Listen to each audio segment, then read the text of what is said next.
الحمد لله رب العالمين والصلاة والسلام على رسوله الكريم أما بعد فأعوذ بالله من الشيطان الرجيم بسم الله الرحمن الرحيم ويسألونك عن الروح قل الروح من أمر ربي صدق اللہ العظیم۔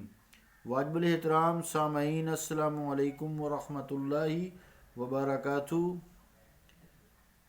سورہ بنی اسرائیل کی 85 نمبر آیت تلاوت کرنے کی سعادت حاصل کی ہے۔ اس آیت کا ترجمہ یوں ہے: اے مصطفیٰ صلی اللہ علیہ وآلہ وسلم، یہ آپ سے روح کے متعلق سوال کرتے ہیں، آپ فرما دیجئے کہ روح میرے رب کا امر ہے۔ اللہ کا قول سچا ہے جو بڑی ہی عظمت والا ہے۔ اس حوالے سے ہم روح کی کچھ تصریحات کر رہے تھے جو ماخوذ ہیں حضرت سید عبداللطیف المعروف سید شاہ محی الدین قادری ویلوری رحمۃ اللہ علیہ۔ تو آج 10ویں جو ان کی تصریح ہے اس کے متعلق گفتگو کرتے ہیں۔ وہ فرماتے ہیں: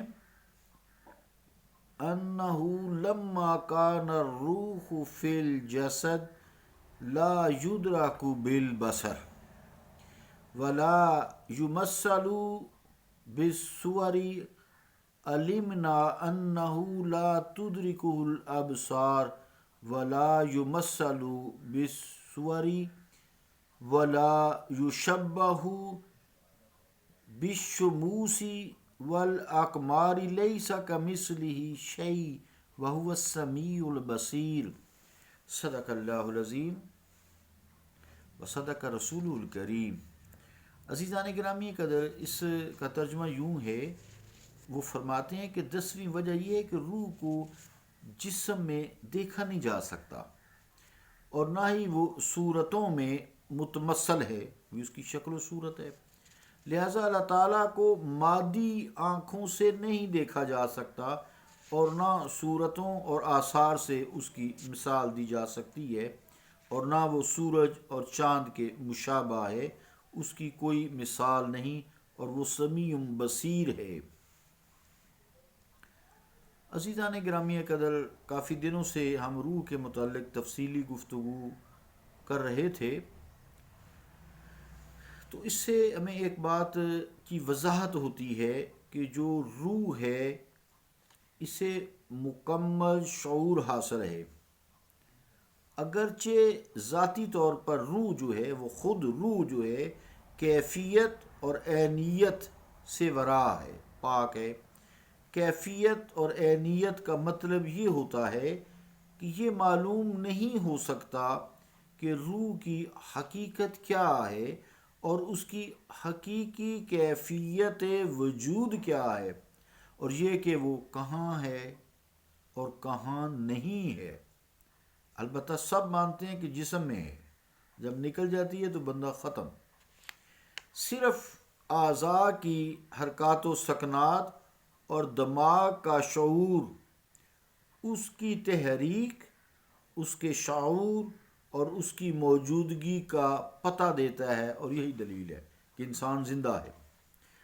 جب جسم انسانی سے روح کا رشتہ منقطع ہو جاتا ہے تو جسد خاکی جو کل تک متحرک تھا، باشعور تھا، عقل مند تھا، اس میں حس و حرکت تھی، اب وہ غیر متحرک ہو گیا ہے، بے شعور ہو کر رہ گیا ہے۔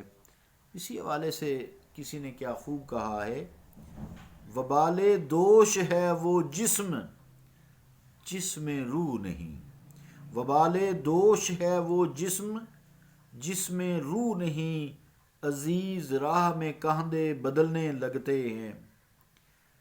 مراد یہ ہے کہ جنازہ دیتے ہیں نا، تو اس میں جو کندھا دیتے ہیں نا، اس کی ایک کیفیت بیان کی ہے کہ دوش کہتے ہیں اس کندھے کو، کندھا دیتے ہیں نا جنازے کو، وبال کہتے ہیں مصیبت، بوجھ، تو وبال دوش ہے وہ جسم جس میں روح نہیں، یعنی قدرتی طور پہ بھی آپ دیکھیں گے کہ جب روح نکل جاتی ہے تو بہت ہلکے وزن کے بندے بھی بہت بھاری ہو جاتے ہیں.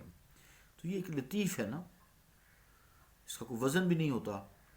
تو چونکہ جب انسان فوت ہو جاتا ہے تو ویسے تو دیکھیں نا سعادت ہے کندھا دینا، لیکن وہ شاعر کی زبانی ہے کہ جسم پہ بوجھ ہو جاتا ہے، جس میں روح نہیں رہتی. اور پھر عزیز جو ہیں راستے میں کندھے بدلنے لگتے ہیں، چونکہ مشکل ہو جاتی ہے اس کو اٹھانا، چونکہ اس میں روح نہیں ہے. اور وہ اٹھاتے ہیں، پھر کلمہ شہادت پڑھتے ہیں، اشہد ان لا الہ الا اللہ اشہد ان محمدا عبدہ ورسولہ. تو اس حوالے سے روح کا جب تک جسم سے تعلق رہتا ہے اس وقت تک انسانی جسم اس کا مظہر رہتا ہے، یعنی اس کو اظہار کرتا رہتا ہے میرے اندر روح ہے. اور یہ سمجھ لیں کہ جب تک انسانی جسم کے اندر روح رہتی ہے جسم اس کا اعلیٰ کار بنا رہتا ہے، اس کے حکم پر کام کرتا ہے. یہ ہم پیچھے وضاحت کرتے آئے ہیں.